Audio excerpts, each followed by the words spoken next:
welcome back to the show. My next guest is an appointed teacher of the Spiritualist National Union, a diploma holder in public speaking and spiritualist education, as well as a certificate holder in speaking, demonstrating, and teaching. She's also an appointed assessor and course organizer at the prestigious Arthur Findlay College. She also believes our objective is not only to prove survival of physical death, but to understand that we are all part of that divine essence we call God. Please welcome the lovely Minister Simone Key to the show. Thanks so much for being on the show, Simone. It's lovely to connect with you. And it's really lovely to be here. Thank you very much for inviting me. Oh, most welcome.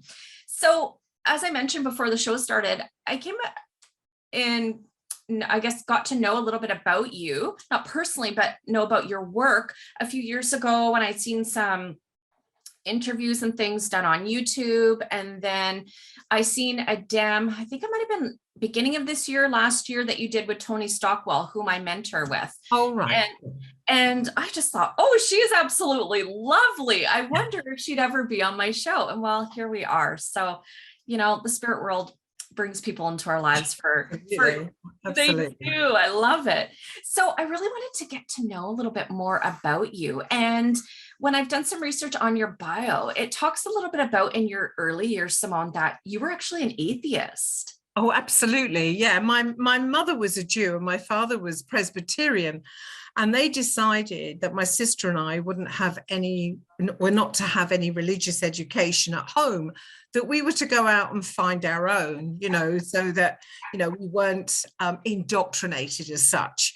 And I actually became, through that freedom, I became an atheist. And I really believe that, when you're dead, you're dead, and this is it, and so on, And that's how that's how I was for a very long time, actually, until my perhaps early 30s, so. And is that around the time that you became ill and then you kind of found yourself moving into spiritualism? And then how did that kind of unfold for you, Simone? Well, it was at that particular time in my 30s, things started to happen to me. I started to get sort of strange feelings, all sort of panic attacks, that kind of thing, heightened sensitivity. And so I went to a healer, and I remember a friend of mine saying to me at the time, have you ever thought about going to a spiritual healer? And I said, because I've got absolutely no understanding whatsoever, I just said I'd go and see a chiropodist if I thought it would do any good, And I went to this man, and he was a lovely healer, but he kept telling me that I was very psychic. Well, I wasn't interested at all. And it was almost like I was saying to him, we'll just get on with it. I'm not interested in that, But that's really when it started, my understanding started, the very first instance, because he was opening the doors to my mind to make me see that there was more to life than the materialism, and looked at the balance, and that's how it started. And it was through finding, if you like, for me, finding the spirit world, that I became much more at one with myself. That was my beginning. It was about really understanding myself, because I didn't know what was happening to me. And of course, now I look back all those years, many years, and I see that my understanding was changed through my ability to see it was due to sensitivity being heightened, and also extending one's awareness of self. And I'm always a promoter of personal development. I think that's where all of our work should start, not necessarily by just giving messages, but by understanding ourselves first. And that's where it all began. I do agree with you, because I feel like just even in the teaching that I do and what I see, because I'm a spiritualist minister, and we have people come to the center and they're looking to just immediately start working with the spirit world, but having no understanding or realization of the spiritual self, which is such a key component in being able to work with the other world. If you don't know yourself, how are you going to be able to understand another individual that's, in a physical body or discarnate. Yeah, absolutely. You know, and if we don't understand each other, how can we then just understand the spirit world? If we've had no life's experience, for instance, we can't recognize that within someone else that we know about ourselves. So that's why it's important, in my opinion, to understand who we are, what we're about, and what we're looking for too, and appreciate what we're finding. But I know that in my early days, I think I was just so scared of it all. I think I was absolutely terrified, if I'm honest. I remember that same friend that suggested I go to a healer, suggested I go to a medium. And I remember saying to her, where would you find a medium? You don't get them in yellow pages as they were in those days, you know. Yeah. And she told me about this little lady that lived locally to us. And I went to see her. This lovely old lady in a little cottage, but it took me an hour to get in her door because I was that scared. I don't know what she was going to say, but I was frightened of what she could say to me. And as it turned out, you know, she was just very easygoing, a nice person who told me things, but they didn't scare me. They made me search, you know, and that's how it really started.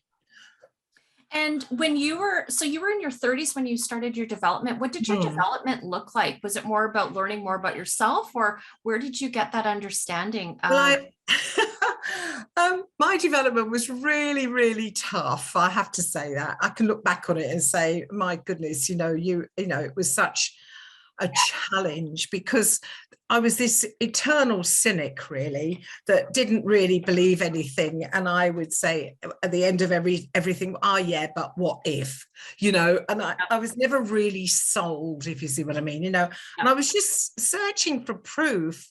And basically, I actually set out to disprove it all. And that's why I'm here today, you know. But you know, in the beginning of my development, it was a very difficult time, because I was really searching so hard, and I was finally asked to join a development group, and I was over the moon that I'd been asked to attend, and I went into the group, and then that night I was asked not to come back, so I was a bit gutted. And then eventually another group asked me if I'd like to attend their group. And again, I was dismissed after the first night. And I know now it was because I asked too many questions. I want to know everything. And people see, in those days, they saw questions as a challenge. But to me, questions are such an important part of our development, because that's how we learn, through questioning, not just accepting everything as read, you know, that's it. And now I see that was my issue. But I have to say, in all fairness, that despite the fact that I was expelled for 2 groups, I actually now believe they did me a favor, because I didn't belong to anybody or anything. And I had to depend on the spirit world to teach me. And that's something that I promote almost daily. One of the things I'm known to say is, make the spirit world your teachers. That does not mean you don't learn from everybody else. Of course we do. I wouldn't be here if I didn't think that I could perhaps hopefully help somebody else. But the point is that we, if you pardon the expression, sign up to work with the spirit world. Therefore, that's where our priority lies. They're the minds that know us the best. So we should ask them, what's the next step in our development? What should I need to work on? What experiences am I lacking in terms of my work? Not life. They're not there to tell us what to do with our lives, only to do with our work with them. Because I consider my work with them to be an integral part of a group. I'm no more important or less important, but I work with a group of minds, and I call that a collective consciousness that I work with, or a spirit team, you know.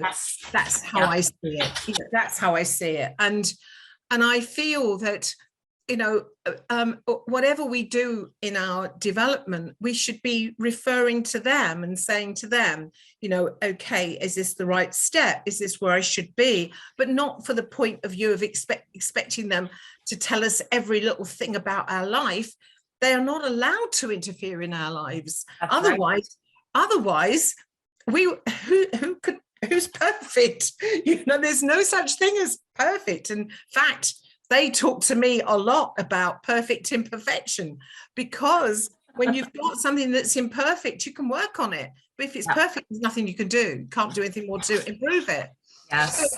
So I believe that allegiance we have with the spirit world, I believe that connection, that blending we have with the spirit world is integral, is vital to the future of our development. Even our relationship with that power is so ultimately important in everything we do with our work with spirit. Absolutely. Because if it's only, it doesn't mean that we've got to be, you know, working every minute of every day. It doesn't mean that we've got to be talking to them every minute of every day, but just being able to expand our mind, expand our energy, and blend with that power when it is needed, when it is necessary. That's what we're about. That's what mediumship to me is all about. It isn't just about giving messages. Agreed. I actually think that's the smallest part of our work. Yeah. You know, and it's a part of my work I love, don't get me wrong. But if I thought that all I was to do with my life was to give messages to people so that they could understand that we survive physical death, well, I'd give up tomorrow, because one day we're all going to find out the truth that we survive physical death. So why am I going to waste all my years just proving that, when there is so much to life, not death, but to life? And for me, spirit is about life, not death. Absolutely. Life is eternal. And when people get excited about, I want to do messages, or they have this realization, oh, I've got this, I can link in with another world and I can get communication or bring through communication.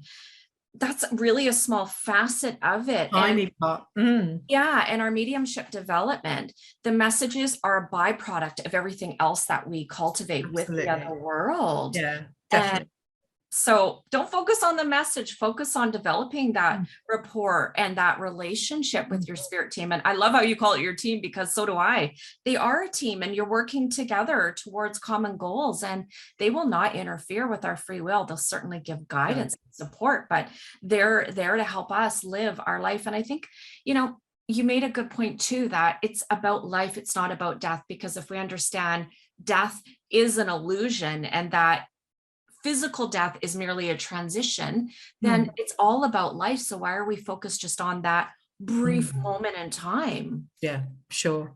I think possibly because so many people in our world are terrified of dying, you know, and or that transition, that they're scared of that. And I can understand that, because that's about the fear of the unknown. Yeah.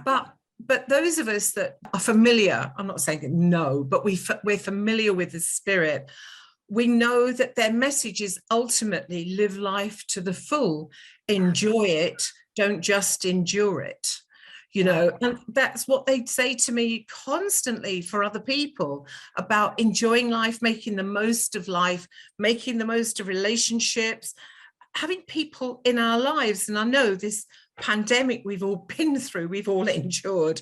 I mean, that's been so inhuman, because it's against everything that we are as a society. We're meant to be together and not to be isolated.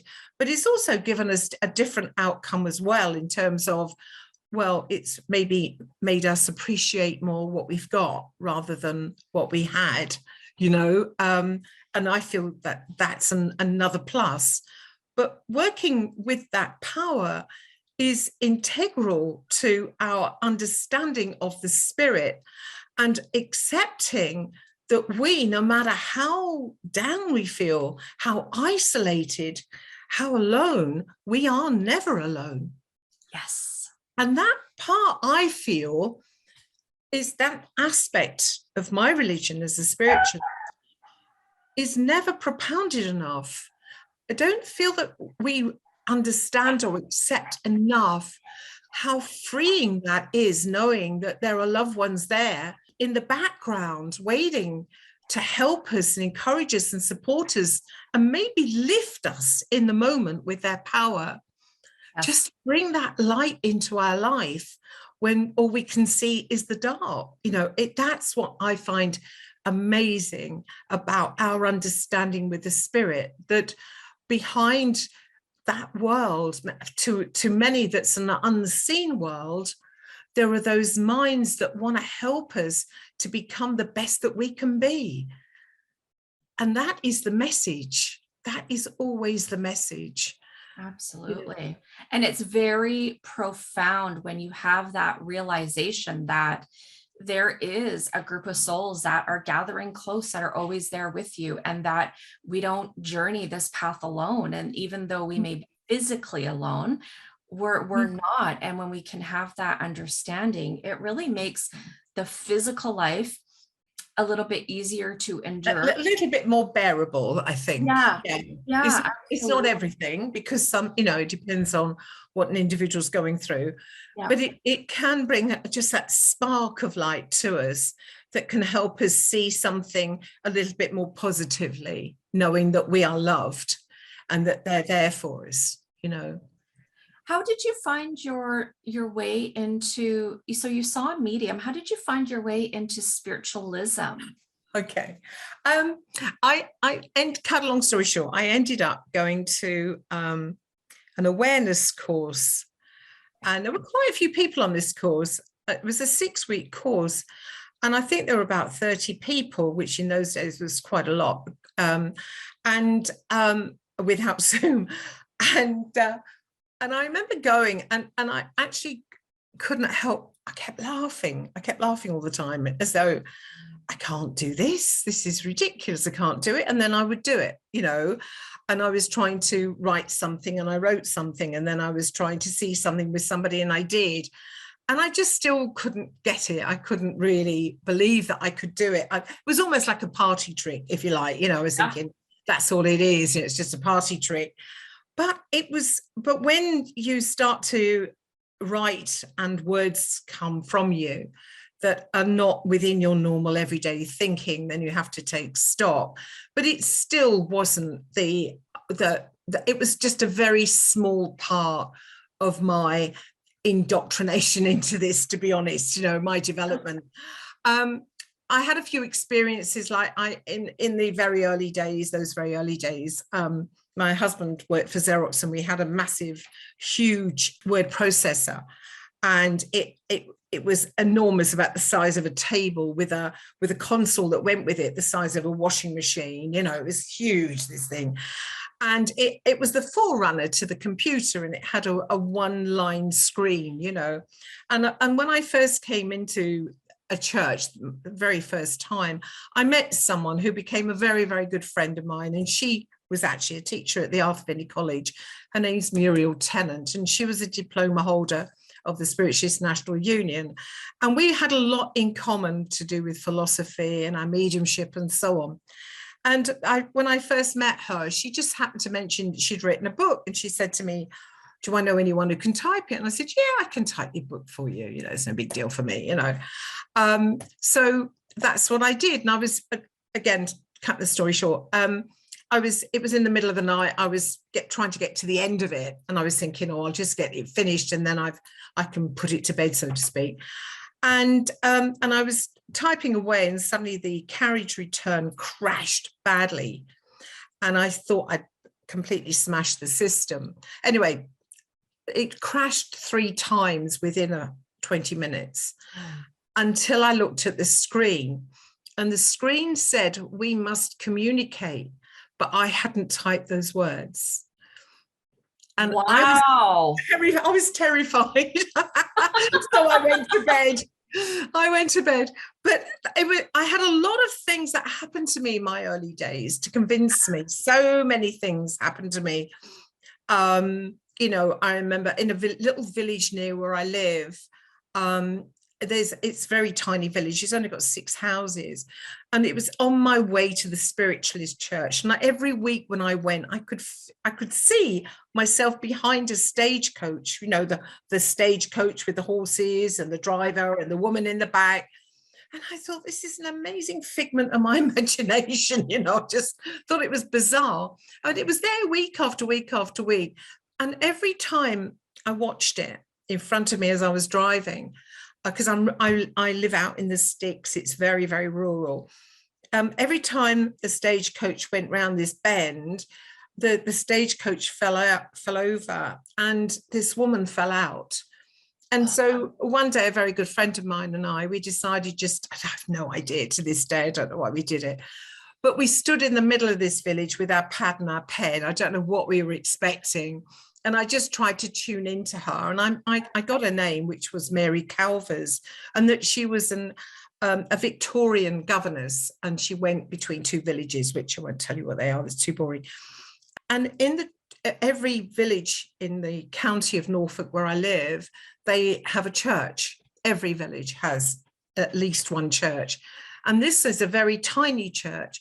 And instead of anyone tending the gravestones, they just stacked the stones up against the side of the church. So my friend and I, we decided to look through them when we found her. And the thing was, she was wearing, I kept describing her in a grey outfit, costume, and with purple gloves, you see. And my friend was very good at social history. And when we found her grave, we saw that she'd been buried alongside her husband, who died 6 months previous to her.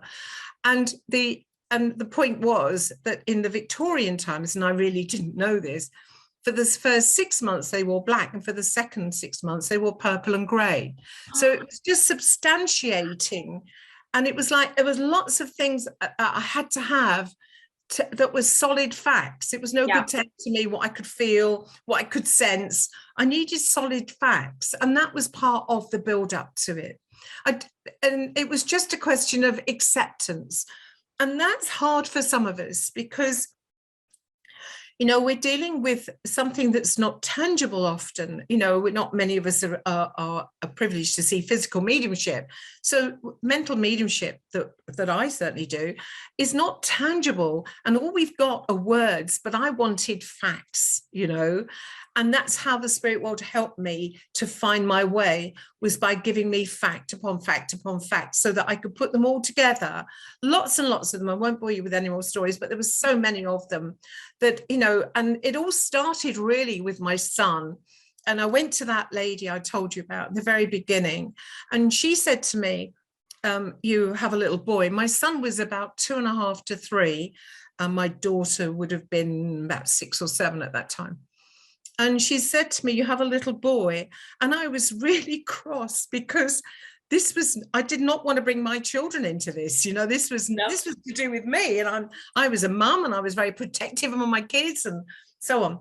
So anyway, she said, your little boy, she said, he's very chatty, but he's not talking to himself. He's talking to a little girl called Irene.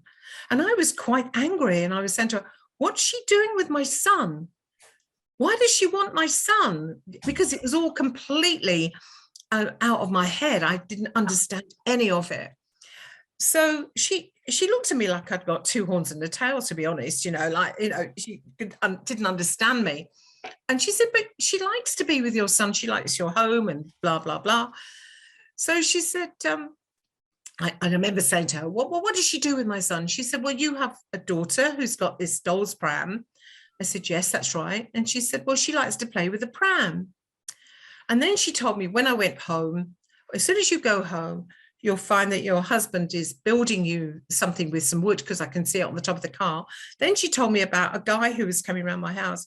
And she said, a friend of yours, and he'll be telling you about another friend that's lost his job. And when I got home, the first thing was my husband said, I'm going to build a garden table, and I've got the wood on the top of the car. And then, because he'd just been down to get it. And then another friend came round, and he just said, oh, Jim's lost his job. And I went, oh, grief, that means I've got to talk to my son now, you know, and I was dreading that one. So I waited. I didn't do it straight away. I waited. And then I just said to my son, do you play with a little girl called Irene?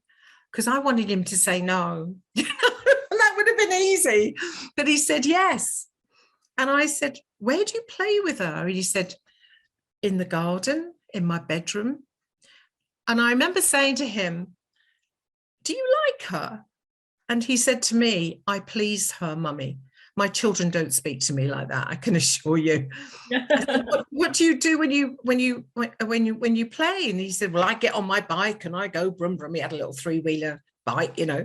And I said, and what about Irene? He said, she always plays with the pram.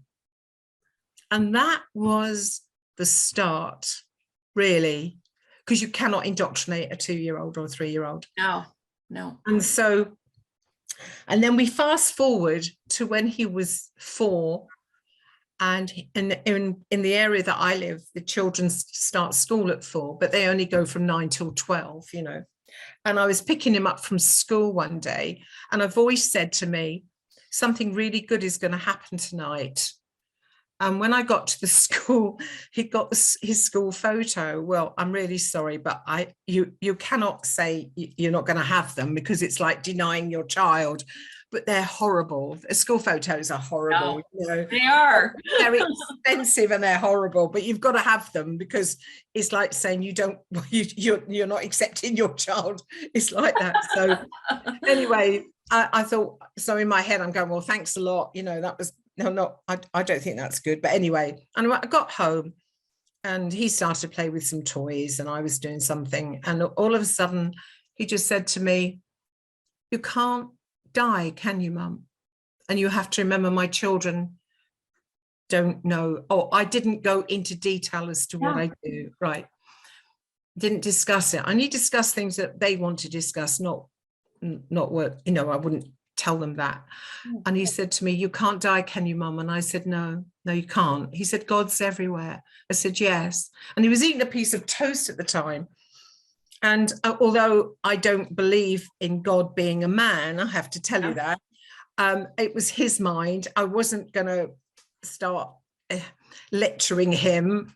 He was just talking to me. So he said to me, you know, God's everywhere. And then he said, can he see my toast? And I said, I'm sure if he wants to, he can see your toast. He said, can he see up my nose? And I said, well, I'm sure if he wants to, he can. And then he said, oh, just a minute, someone's talking to me. And he, Irene, and I had a conversation for an hour that will stay with me for the rest of my life. Wow. Yeah. So has your son maintained that connection with spirit? No, not at all. Doesn't remember anything about it. He's an engineer. My daughter's a lawyer. They're not interested in it. I mean, he comes home. He's in his 40s now, but he comes home and he'll say, how's the dead world, Mum? And I'll go, busy. And that's the end of our conversation about my work. You know? That's it, you know. So that's how it really all started. But it was about 3 or 4 years until I felt really comfortable with the spirit world. And that I did put them through hell and back. I know that. My God, those are some pretty profound experiences you had. So like, without a shadow of a doubt, you knew life was eternal, that this unseen world was there to love and support you. Well, finally, but it took me a good 3 years to find that out. Yeah. And then I would always think, oh yeah, but what if, you know, you can always trying to think of some other explanation, but when there isn't one, you've just got to hold your hands up and say, I submit now, that's enough, you know. I get it. Yeah. Absolutely. It's interesting because you know, I'm so grateful the spirit world has patience and that there is no time on the other side. They're there and they will give us these little signs. Actually, some of them aren't so little. I mean, from what you've had, not so little. I've had some small ones. And then when that didn't really catch my attention, I had some big, profound ones where I go, holy smokes, there is something here. These people are really there to support me and they're showing me what potential may be there for me.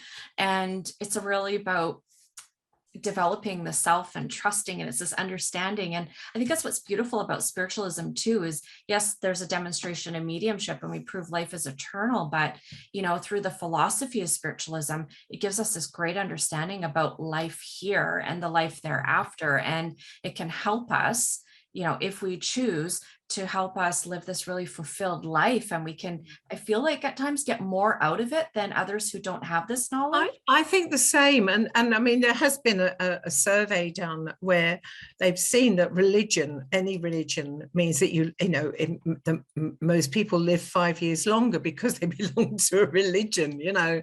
But I think it's not just religion per se. I feel it's to do with the fact that we pull together with people of like minds. It's that sense of community to me that's so vital in this. The fact that we've all had our own struggles finding it, if you like, apart from those of us that rare breed that come from spiritualist families. There's very few and far between of those. But the rest of us, we've had to sort of muddle through, if you like. And then when we find that actually we're not the only ones that muddle through, we're not the only ones that are not sure. There's a whole world of people like that as well that we seem to be drawn to. And we make the deepest friendships, I believe, with those people that we have that affinity with. That we may not have to agree on every point, that's irrelevant. The fact that we have a point is what's important, and that we can connect because we recognize the goodness within someone else. It's beautiful. I found myself at a spiritualist center 6 years ago, and I've had an awareness of spirit since I was just a little toddler, but didn't want a whole lot to do with them until I got into my early 30s, just raising kids, too much going on. I was the same. I don't think, I think there is a time, and I think that it's important that, we can't, sometimes people say to me, I wish I'd done this sooner, but they weren't ready for it. And one of the things I'm learning the hard way, because as I've just said, I have a family that's, they're very, very supportive of me. Please don't misunderstand me, but it's not for them. And I've had to accept that not everyone's ready for it. And I don't want that to sound like I feel I'm superior, because I really don't.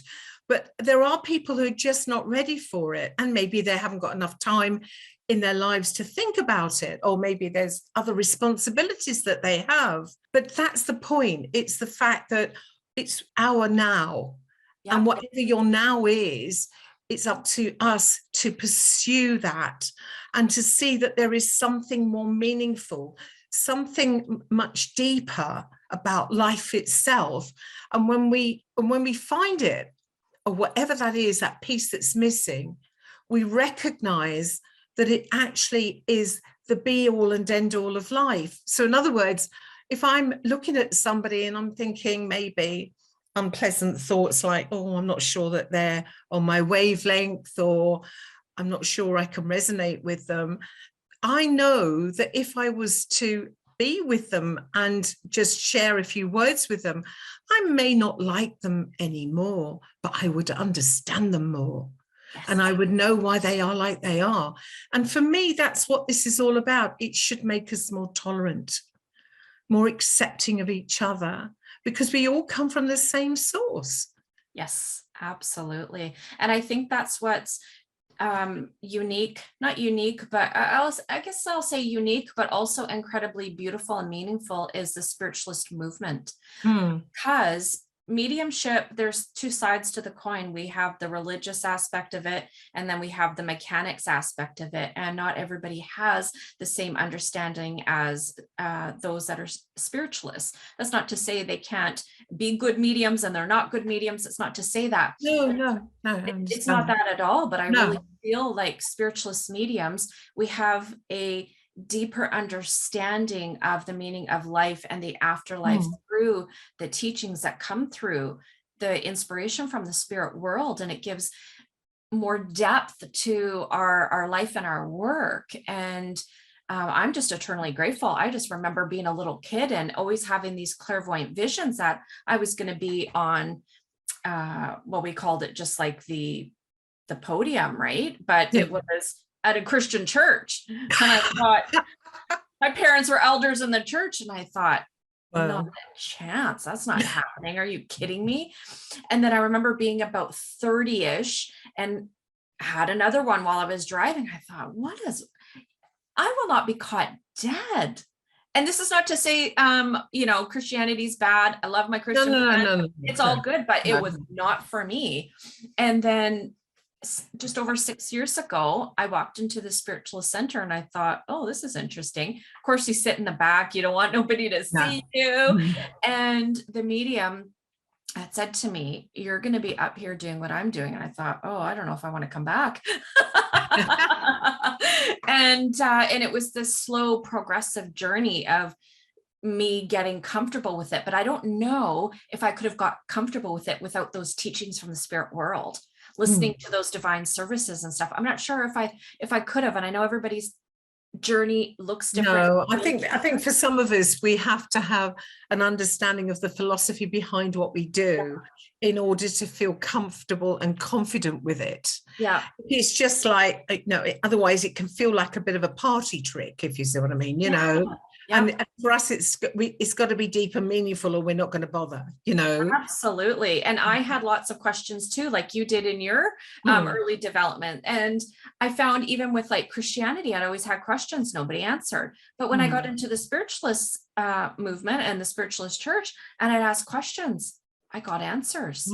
And they would share it based on their understanding, which was cool though, because their understanding might be different than somebody else's, but yet through all these compiled experiences, you can formulate an idea that resonates and works for you. And I love everything about it. And, I'm curious, why do you think there's not enough there's not more spiritualist churches around? Like in England, I know there's quite a few, but in North America, there's about 400 in the UK, in England. In the UK, it's about 400. Maybe, to be honest, I don't really know, because I'd only be guessing. Yeah. Maybe it's just never taken off in that way.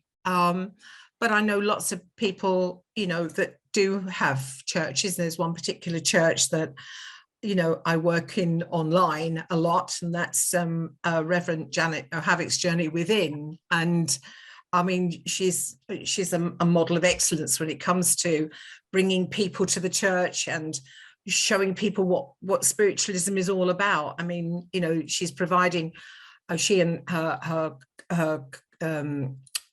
coordinator, Karen, together. I mean, they put on so many workshops online and tutorials and talks and so on, that, it doesn't matter where you live geographically, anywhere in the world, you can watch and you can learn. And that's what's needed now. I happen to be chairman of an organization called Spiritualist, it's called SNUI, which is the I stands for international. And my committee, our purpose is to take the Spiritualist National Union into areas of the world, and we're already in 43 countries, and I've heard those words for so many years, where people say there's nothing going on in my area. Well, there's no excuse now, because there are so many people doing things online. Churches are putting services online that you can go in and just attend and just see how it is, and what makes us the people we are. Why we believe in what we believe, and not think that, oh, well, you're prohibited because of the distance, No, there is no distance anymore. And I feel that that's one of the greatest things that's happened through the pandemic, that word has got out, and we're now being able to move into different countries and show people by example who we are and what we teach and what it's all about. And that, to me, is everything. Agreed. Absolutely. And that is one of the plus sides to this terrible pandemic, is that absolutely. It's allowed us to really kind of get clear on where we're at in our life, what Mm. serves us, what doesn't. And it's created these beautiful technologies that have allowed us to connect Mm. to amazing tutors, divine services, like-minded people. And Mm. like you said, it doesn't matter where you are in the No, world, as long as you've got an no, internet, you can get plugged in and get yeah, what you need, which yeah, is amazing. Simone, I know that you do quite a bit of work in the trance states. yes, yes, And I'm wondering if you could talk a little bit about what trance is yeah. and, its purpose today. So, Okay. yeah. Trance is a subject that's very close to my heart. It's something that I actually was very scared of in the beginning. But very gradually, the spirit world trod very carefully with me, and they would hold me in the moment. And I believe that trance is when the spirit world holds your thinking and you subdue your conscious mind and become very, very passive and allow the spirit to capture your attention so that you're in the moment of the power. And in other words, that you move your mind away from the here and now, and the spirit world brings their minds to the fore of your mind. That's how it works. And that, sometimes there's so many things that people say about trance that I don't agree with, not so much today, but in the distant past, they would say things like they were asleep. Well, you can't be asleep when you're in trance because it's the wrong state of consciousness. And if it was possible, then I could, every night when I go to bed, I could say to the spirit world, while I'm asleep, could you please heal the world? And they can't do that. They need us in the moment, in our even if it's a subdued passive conscious state, they need us in that state to be able to use us to promote that power. That's the point. And so there's so many myths about it, about being asleep, but it's not asleep. It's very, very passive and can feel like you're asleep. That's a different thing, but you don't leave your body. You're not, I used to hear things and think, oh goodness, if I went into trance, I might leave my body and not get back in. Well, I've been doing this work for over 30 years and I've never yet met someone who never got back in their body. So that's my only understanding, really. It's not possible. But I love it. I absolutely love it. I feel that the energy of trance brings so much with it. It brings a lot to the medium. It brings a lot to the recipient. It brings a lot to the atmosphere. It brings a lot to people. And although not everybody's ready for it, and I do understand that, I don't feel it's a specialist skill.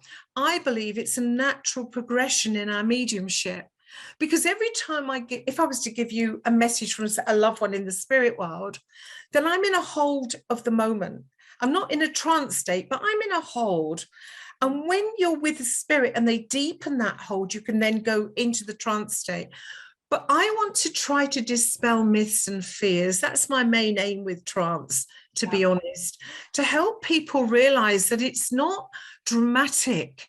In my day, when I watched trance demonstrations, it would be somebody holding the medium's arm and then leading them to the seat and setting the scene where it's subdued lighting and really quiet, and you're not allowed to clap, and you're not allowed to do this, you're not going to take off your jewelry and all sorts. It didn't make sense to me because we're talking about mental, not physical mediumship. Trance is mental mediumship. So, but I do believe that trance, we can use it for so many more things. We all know about trance speaking, where the spirit will speak through the medium about aspects of philosophy. We nearly all know about trance healing, where through the power of the trance state, the spirit world can give healing to the person or people where it's needed, not where they think it's needed, but where they see that it's needed. And that is unconditional love. It's unconditioned in the way that it's given. And it's despite the medium's thinking, that they will work in that power. And I've seen some amazing results with trance healing, I can assure you. And then I take it that step further because I like to do trance communication. And trance communication is where I go into the trance state and loved ones speak directly to loved ones. And no, it's not the same as what I call message mediumship. It's much more close and it's much more emotional. And I do that. And then there's trance guidance, where you go into the trance state and allow the spirit world to give information about that person's life, but it's not about messages as such. Yeah. And then there's another area that I do, which is trance spiritual assessments, where it's about the spirit world just speaking to the sitter, recipient, just purely about their spiritual development. And so it's many, many different facets that I enjoy, and they're all at different states of consciousness. They're not all at the same state, you know, but I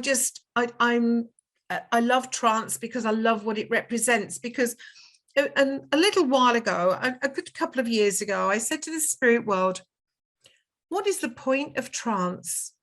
What really is the point? Because it's not, it's almost like lost its heyday, if you like. In the past, you had a lot of demonstrations of trance, public, private. You know, we don't see that so often. And I said to them, so what is the point of trance?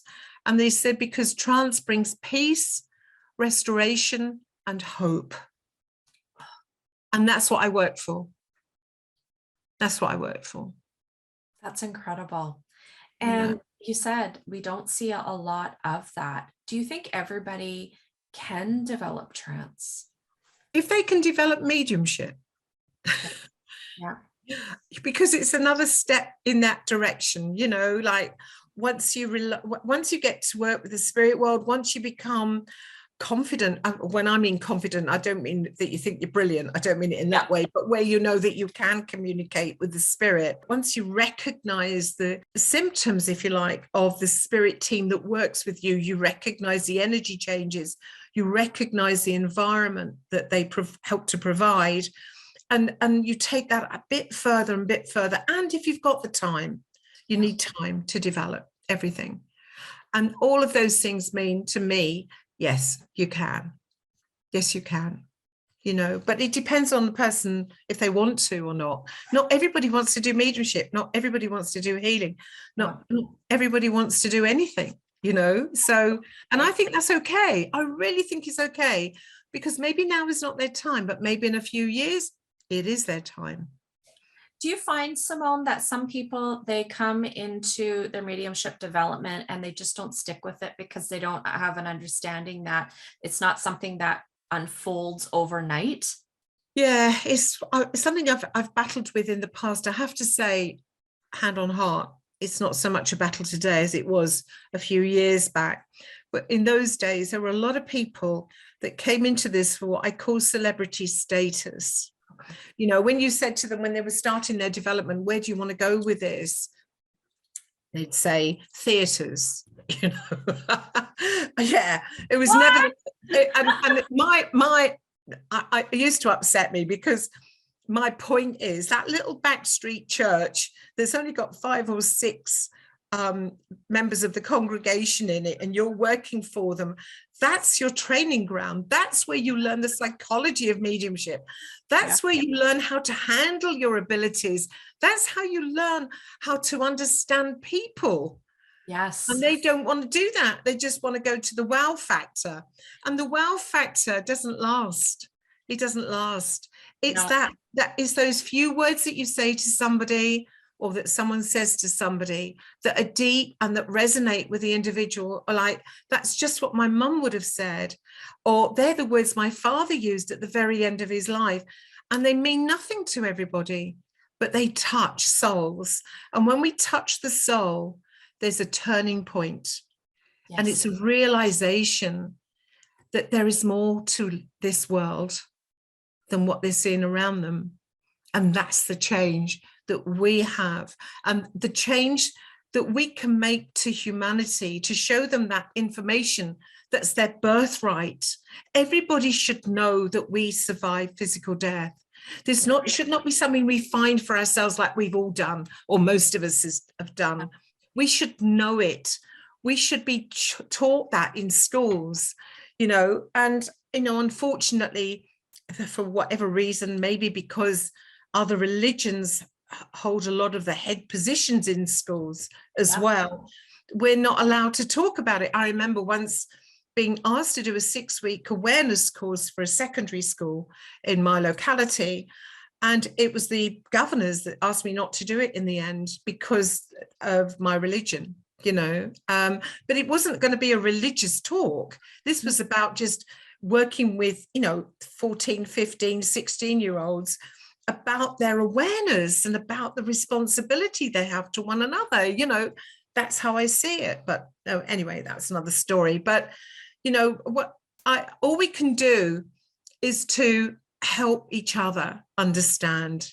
That's all we can do, and we can't, and not try to prove it to those people that don't want it proved to them, not waste our time. That is just such a waste of time. Absolutely. And waste the spirit world's time too. Absolutely. Right? Yeah. They got other things they could be doing as well too. But totally. Yeah, I agree with you.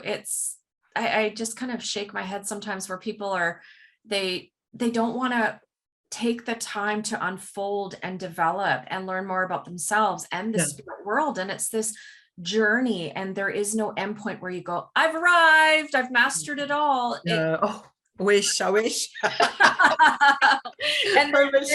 there's no masterclass, there's no weekend workshop that you can take that's going to give you everything you need to know right now. And they contain all of these little nuggets of truth and experience. And it's up for us to cultivate that awareness within ourselves. And with that, I feel what I love about the spiritualist movement is that we bring this greater awareness behind just the message itself. And within that, we can cultivate this deep awareness of self and of the other world, of this world, which gives, I feel, more depth to some of the mediumship and the training that we're offering other people too. It's not just about here's your shopping checklist. If you follow these steps, you're going to give a message and have a nice day. It shouldn't be just so cut and dry. There's got to be depth and meaning behind it, because that's where the transformation, I think, takes place. I think the scary part is we all know that there's people out there in our world that will exploit. We know that. Yeah. But when we're working with a parent who's lost a child, that can be, and I'm not just saying that about a child, but because when we've lost a loved one, that can be devastating, absolutely devastating. And I believe that individual that's here, not the one in the spirit world, but that's here, deserves the very best from us. They deserve to know the truth about their loved one. They deserve to know that their child has survived physical death and is still very much a part of their life. They deserve to know that. And that's what we should be about. And to show them through our words and through our understanding of humanity that they have a right to know, and that everything that's said to them should be uplifting, enlightening, and hopefully inspiring. It should never be a cruel word. Nobody in the spirit world that I work with would ever say something cruel to somebody else. Nobody in the spirit world that I work with would ever give a warning to somebody else. They never do that, because they know what life is like. It's tough enough. Yeah. And I get so upset when I hear, and I do hear too often, the damaging things that certain people think are okay to say. We've all been hurt by words, every one of us, but we can also put that right with good words, with just a bit of kindness now and again, and see the best in each other and not the worst in each other. And once we start to look for the best in each other, if somebody came to me, whoever it was, I never see anything bad in anybody. Please don't think I'm that naive that I don't think there are bad people in our world. Of course I do. But I choose not to think about them, and I choose not to look for them. Yeah. And that's the difference. And when I see people, all I want to see is the goodness within someone and see what they're good at, not what they're bad at. I'm not interested. I'm only interested in potential, what they're good at, and what they can do with that potential. And there is so much more, because everything we see within an individual is that we know about ourselves. And what I mean by that is that we've had the experience maybe through our family, our friends, our work colleagues, our neighbors, but we've had the experiences of life to help us with those individuals that come to us in possibly their greatest hour of need. Yeah. Yeah. And we might see it as just sometimes, because we do so much, think, oh, it's just another reading. But that reading can be a turning point in someone's life. Absolutely. And for those moments we're with that individual, they should be our priority, not the time, not the occasion, but the priority. And we should be able to help them. And I don't mean wave a magic wand and give them all the answers. That's not where I'm about, because we just don't have them. We don't have them. And maybe we will never have all the answers to life while we're in this world. But when we're with them, we should at least give them our sincerity and our genuineness, and know that we're trying to help them to find something to hang on to, just a word or a couple of words of encouragement. But everything I know that the spirit world gives us is about encouragement, support. Yes. It's all about and helping us to find our way. It's never just about, oh, I've got your granny here and she's saying this to you. That granny may knit, she may sew, and she may even cook, but I can assure you she's not doing any of that now. And she's probably enjoying her life more than she's ever enjoyed it, because she has the freedom to enjoy it. And one thing I'd love us to do more is to bring in that thought of, what are they doing in the spirit world now? How are they feeling now? Yes. Sometimes I've noticed in my work, especially when I work with families publicly, I'll have someone in the spirit world who comes to me who say to me, when I was here, meaning in our world, I wasn't a very nice person. And they'll tell me what they were like. Maybe they were very separate to the family, or they were always locking themselves away, or they're miserable or whatever. And then when they've said that, I can see that there's somebody in the family that information resonates more with than anyone else. And then the spirit world, then the person in the spirit world would tell me that this is how they are now. And that tells me that one of those members of the family is frightened to go to the spirit world in case they meet them again. And it's healing. Yeah. I believe that all our work as mediums is healing, all Absolutely. Of it. Yeah. We have to have healing as a foundation. It doesn't mean we've got contact healing or distant healing or trance healing or Reiki. That's not what I'm talking about. I'm talking about the intention is to heal. Every one of us should have that intention. Absolutely. And that is part of the demonstration. I don't do that very often. I don't have to, thank goodness. But I then know that we don't talk enough about how people are now in the spirit world. We talk about how they were because that's the evidence, but not how they are. And that, I feel, sometimes could really help the recipient. The number of times I've worked with somebody and they've been in a cloud of doom and gloom because they didn't get to their loved one in time. They're going to haunt themselves for the rest of their lives thinking, if only I'd said goodbye, if only I said goodbye, if only I'd been there, if only I told them I loved them, and so on.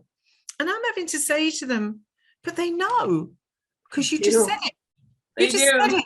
Yeah. And also, they didn't wait for you because they didn't want you to see them like that. That's always the case. Those in the spirit world, they go when they go because they didn't have those loved ones with them, because they didn't want them there. Yeah. Because it gave them the freedom to leave. Can you imagine that love that you have for your family and you don't want to leave them? But if you're on your own and you can say, okay, I can leave you now because you can't see me now, I'm okay. And they choose their moment. That's the point. And that in itself is healing, because that son, that daughter, that husband, that wife, they're not going around with all those years of worry thinking, if only I'd said goodbye, because you're actually saying to them, there's no point saying goodbye because they've never left you. Why would they say goodbye? Yeah. So there is so much more to our work than just a message.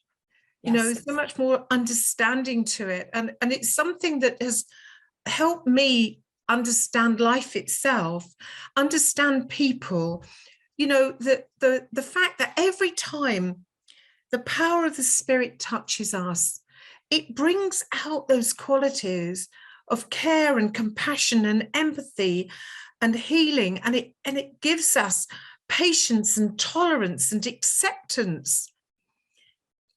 But if we don't follow that through, then I feel we have failed God's work, because that's what we're meant to be. We none of us is perfect. I'm the first to say that. Yeah. But at least we're striving for something better, to become something better. And as we're striving, the spirit world meets us and greets us and leads us forward in our thinking, so that we become intellectually stimulated as well as spiritually fulfilled. And we all need that. Yes, we do. That, you know, especially people like you and I who get bored very easily. I do get bored easily. I know. I know. But we need to, you know, we need to understand that about ourselves, that it's not the work that bores us, not at all.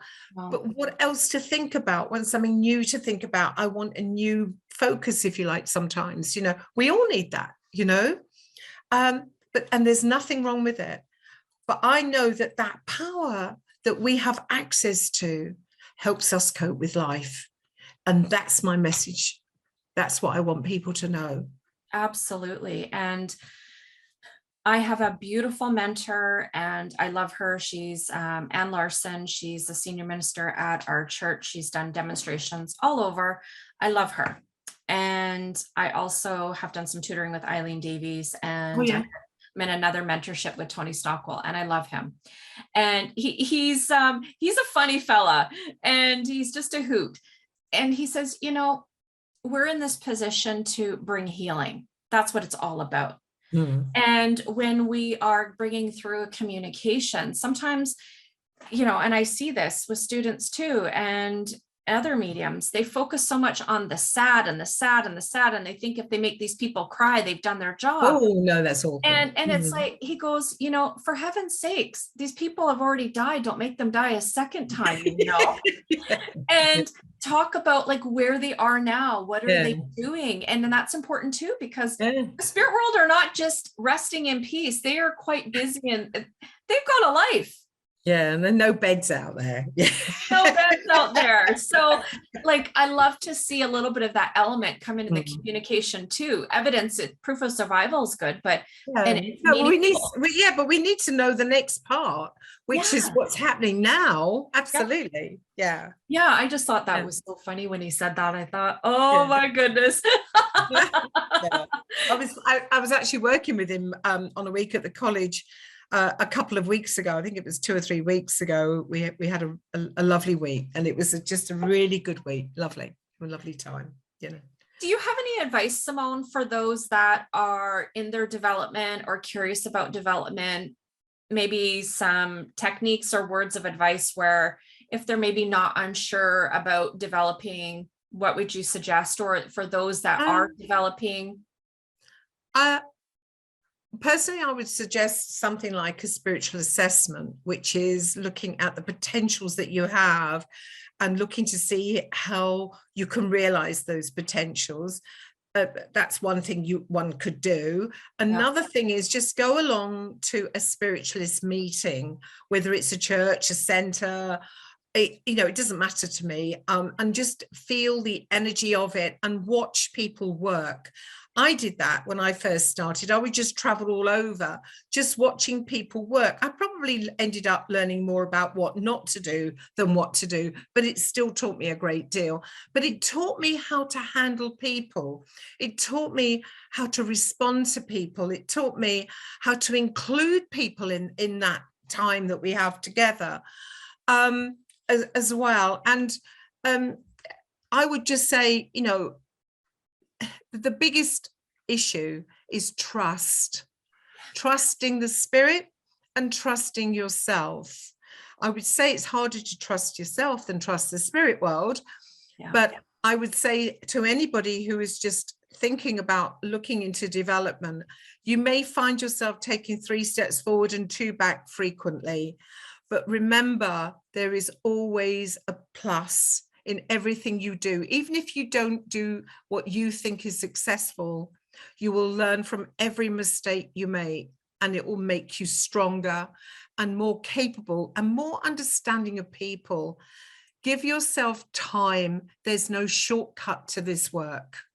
Don't be in a hurry and enjoy it. That would be my message to them. If you're not enjoying it, don't do it. Please don't do it.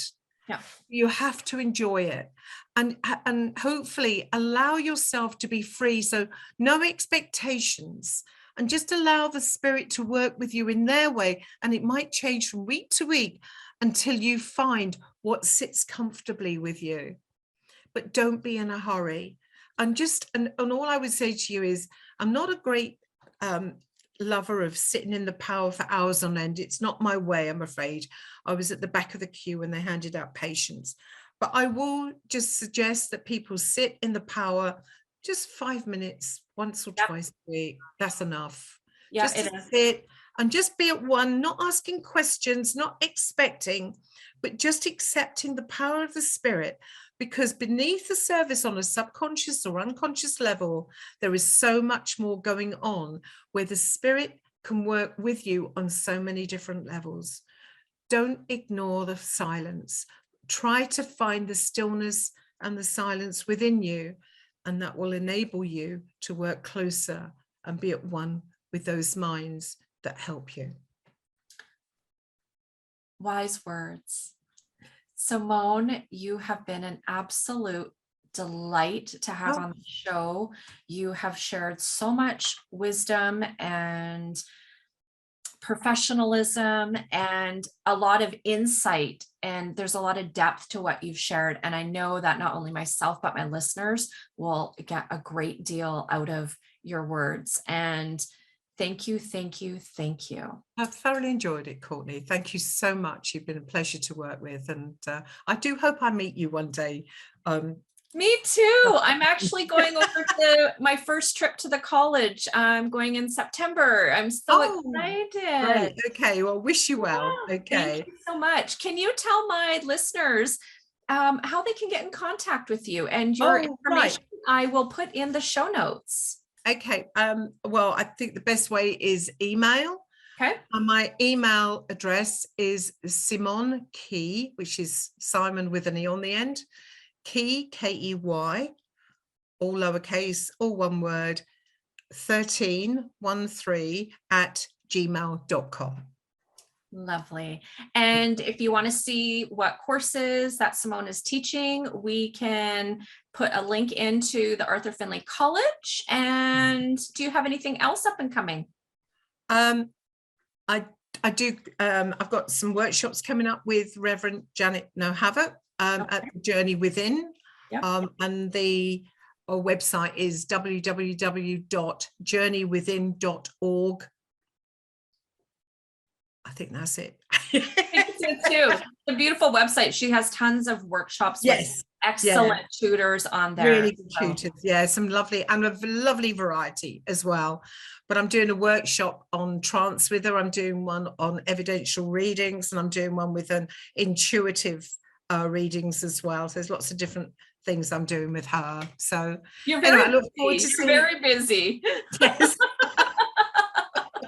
Yeah, but it's been great. Thank you so much, Courtney. It's been lovely. You are so welcome. Okay, you take care.